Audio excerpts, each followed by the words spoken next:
જેના માટે લોકો સદીઓથી બ્રાહ્મીનો ઉપયોગ કરે છે મગજ પર એની અસર. હા, આ જ એનો મુખ્ય ગુણ છે.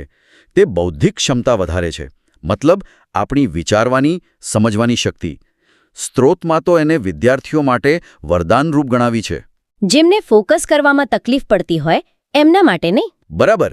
જે બાળકોનું મન ભટકતું રહે છે એમના માટે આ બહુ ઉપયોગી છે. એ ધ્યાન કેન્દ્રિત કરવામાં મદદ કરે છે અને યાદશક્તિને તેજ બનાવે છે. હવે મને સમજાયો કે અમારા દાદીમાં શા માટે પરીક્ષા વખતે આની સલાહ આપતા હતા. એ માનસિક થાક ખરેખર બહુ કંટાળાજનક હોય છે. સાચી વાત. બ્રાહ્મી મગજના જ્ઞાન તંતુઓને શાંત કરે છે અને પોષણ આપે છે. પણ એના ફાયદા માત્ર વિદ્યાર્થીઓ માટે જ નથી. આજના જમાનામાં જે કોઈ પણ વ્યક્તિ સ્ટ્રેસ કે માનસિક થાક અનુભવે છે એમના માટે પણ આ એટલી જ ઉપયોગી છે. એટલે કે એક પ્રકારના બ્રેઇન ટોનિક જેવું કામ કરે છે? હા, બિલકુલ એવું જ કહી શકો. તે માનસિક થાક ઘટાડે છે. જેમને ઊંઘની સમસ્યા હોય, જેમ કે ઊંઘ ન આવવી કે પછી બહુ વધારે ઊંઘ આવવી. અચ્છા, બંનેમાં? હા, બંનેમાં એ સંતુલન લાવવામાં મદદ કરે છે. એટલું જ નહીં, સ્ત્રોતમાં તો એનાથી પણ ગંભીર સમસ્યાઓનો ઉલ્લેખ છે. ગંભીર સમસ્યાઓ કેવી? આપણા સંશોધન મુજબ તેનો ઉપયોગ માનસિક વિકાર, ડિપ્રેશન અને વાઈ કે મિર્ગી જેવી જ્ઞાનતંત્ર સંબંધિત ગંભીર બીમારીઓમાં પણ સહાયક ઉપચાર તરીકે ફાયદાકારક થઈ શકે છે. આ તો ખૂબ જ ગંભીર દાવાઓ કહેવાય. હા, અને એટલે જ અહીં એક વાત સ્પષ્ટ કરવી બહુ જરૂરી છે. સ્ત્રોત આનો ઉલ્લેખ પરંપરાગત ઉપચાર તરીકે કરે છે, પણ આ કોઈ તબીબી સારવારનો વિકલ્પ બિલકુલ નથી. સાચી વાત. ગંભીર પરિસ્થિતિઓમાં હંમેશા નિષ્ણાત ડોક્ટરની સલાહ અને સારવારને જ પ્રાથમિકતા આપવી જોઈએ. આ એક સહાયક ઉપચાર તરીકે કામ કરી શકે છે. આ સ્પષ્ટતા કરવા બદલ આભાર. આ ખૂબ જ મહત્વનું છે. તો એકંદરે એમ કહી શકાય કે મગજ સાથે જોડાયેલી લગભગ દરેક તકલીફમાં બ્રાહ્મી ઉપયોગી છે. પણ તમે કહ્યું હતું કે એના ફાયદા માત્ર મગજ પૂરતા સીમિત નથી. બિલકુલ. અને અહીંથી આ છોડ વધુ રસપ્રદ બને છે.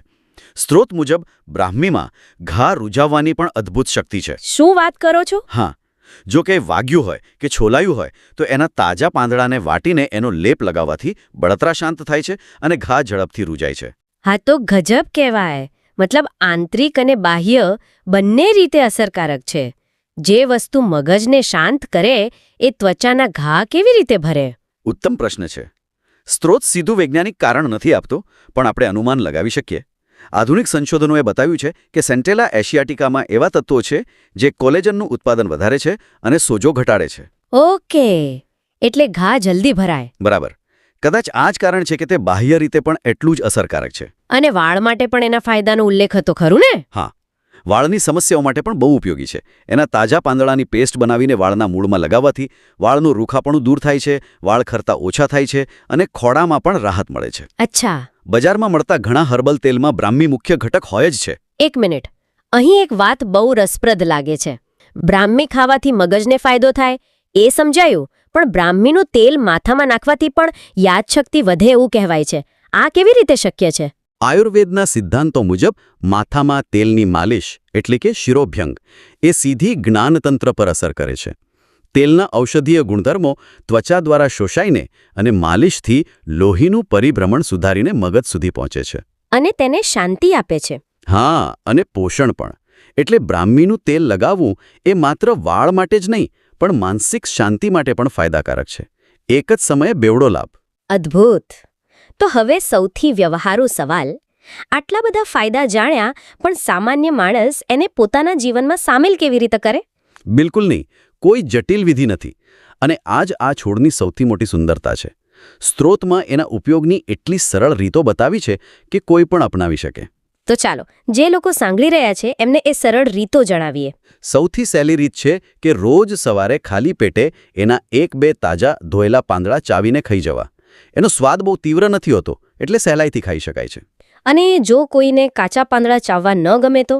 તો 4-5 પાંદડાને વાટીને એનો રસ કાઢી થોડું પાણી ઉમેરીને પી શકાય. એનાથી પણ કોઈ સહેલો રસ્તો? હા, એ પણ છે. તમારા રોજિંદા સલાડમાં એના 3-4 પાંદડા તોડીને ઉમેરી દો. કોઈ ખાસ સ્વાદ નહીં આવે, પણ ગુણધર્મોનો લાભ મળી જશે. અને એક છેલ્લો વિકલ્પ, સૌથી સહેલો. 2-3 પાંદડાને 1 કપ પાણીમાં નાખીને ધીમા તાપે 2-3 મિનિટ ઉકાળી લો. પછી ગાળીને ચાની જેમ પી લો. બધી જ રીતો લગભગ સરખી રીતે અસરકારક છે. વાહ, આ તો ખરેખર ખૂબ જ સરળ છે ને. આનો અર્થ એ થયો કે તે માત્ર વિદ્યાર્થીઓ માટે જ નહીં, પણ કોર્પોરેટ જગતમાં કામ કરતા લોકો, ગૃહિણીઓ, જે કોઈ પણ માનસિક થાક અનુભવે છે તે બધા માટે ઉપયોગી છે. બિલકુલ. સ્ત્રોતનો સાર એ છે કે કોઈપણ સ્વરૂપમાં એનો પ્રયોગ કરવામાં આવે લાભ અવશ્ય મળે છે. તો ચાલો આજની આ રસપ્રદ ચર્ચાનો સાર કાઢીએ.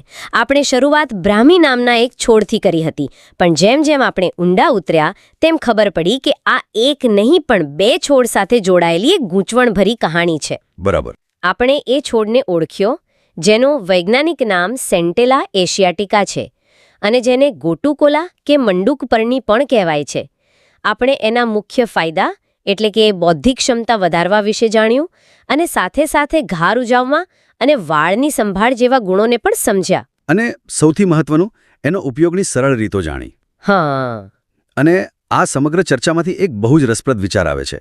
આપણે જોયું કે પ્રાચીન ગ્રંથોમાં ચિત્રોના અભાવે એક જ નામના 2 છોડ પ્રચલિત થઈ ગયા. આ માત્ર એક છોડની વાત નથી. હા. એ ખરેખર વિચારવા જેવી વાત છે. તો વિચારવા માટેનો પ્રશ્ન એ છે કે આપણા પરંપરાગત જ્ઞાનના ભંડારમાં આવી કેટલી વનસ્પતિઓ કે ઉપચારો હશે જેમની મૂળ ઓળખ સમય જતાં ક્યાંક ખોવાઈ ગઈ હોય અથવા આવી ગૂંચવણો ઊભી થઈ હોય. અને એનાથી પણ મોટો સવાલ એ છે કે આજનું આધુનિક વિજ્ઞાન આવા પ્રાચીન જ્ઞાનને નકારી કાઢવાને બદલે તેને ચકાસવામાં અને આવી ગૂંચવણોને ઉકેલીને એના સાચા સ્વરૂપને દુનિયા સમક્ષ લાવવામાં કેવી રીતે એક સેતુ બની શકે છે. આ પ્રાચીન જ્ઞાન અને આધુનિક વિજ્ઞાનના સંગમમાં જ કદાચ ભવિષ્યના ઘણા સ્વાસ્થ્ય પડકારોનો ઉકેલ